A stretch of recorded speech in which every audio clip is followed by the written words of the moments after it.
phone camera phụ đầu phone camera phụ đầu các phone kênh hi phụ đầu rất bên trên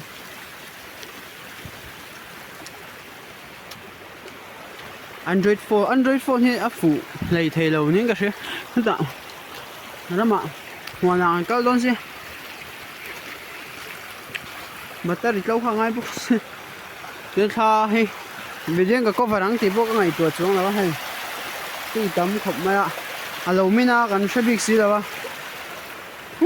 ta không quy trăng han cái ngành cái là hạ tha khóc mày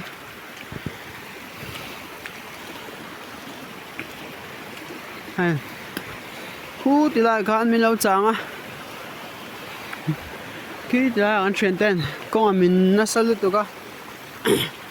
mình tăng thầy đó là tân motor đã mày ru mình lâu tia anh phép khóc mày cẩn thận chậu thủy ma han mình lâu chẳng à anh nhìn chân chậu đó khi cái chuyển ba cái mang hiện là cái đó mình phải hiện gần nhé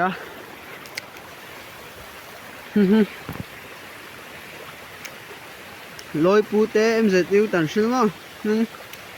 phone camera kênh hi phụ đầu rất bình Android phone video recording hay chân iPhone hin tục đâu này Android thôi nha smooth đầu có thể máy sử thiểm hẳn chân không nhưng hay mình phone mới hiếm sử dụng hay xem anh chuồn tôi hành đây mình nó sắc khóc mày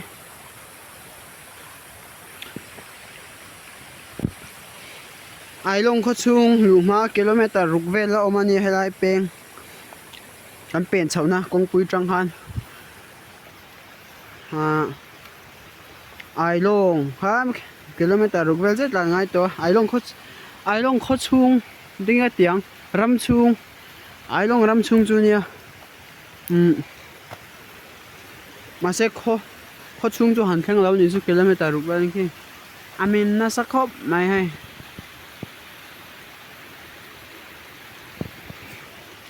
thằng mà cái chuyện ba khi cái đây một thế anh em mà khi hay anh làm hết cả tùy khác đại nghe khang ai khu lại ha thì đại nó sao tụi cả bè ai hay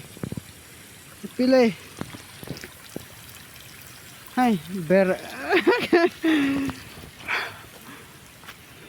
cái là tuyên hạ trà mình sẽ tụi cho tụi rằng ai nữa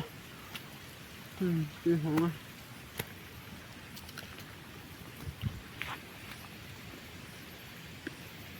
block tiếng khổng mẹ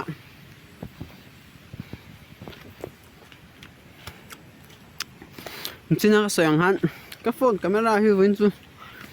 trả đầu rất mẹ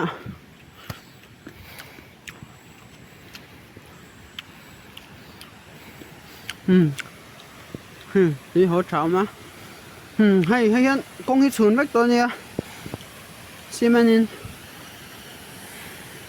mà xem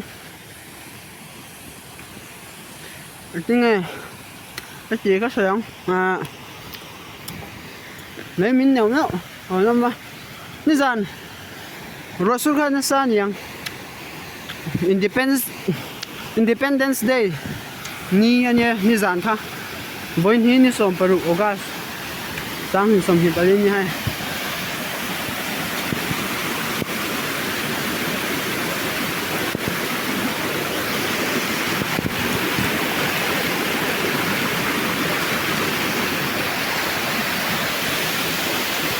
avar chắc không mấy tuổi avar như mấy cái gì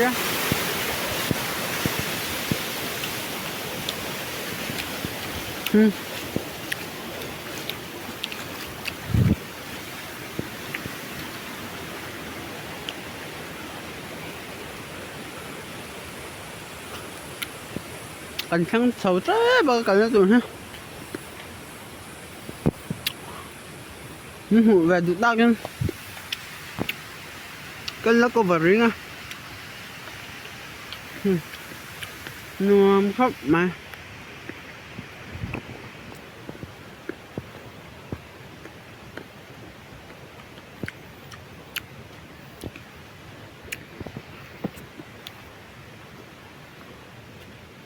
Anh đấy cả lẩu trên nha. Cả lại ra chứ. Còn tấm anh à, hay cái lẩu thì không ạ.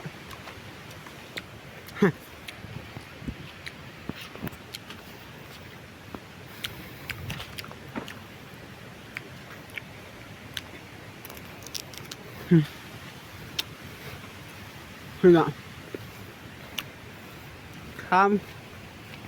Khám cần thắng chết rồi.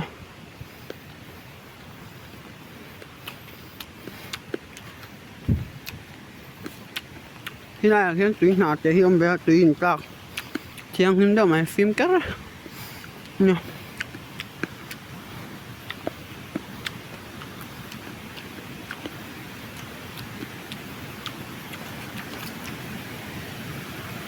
Hay. Thế này thì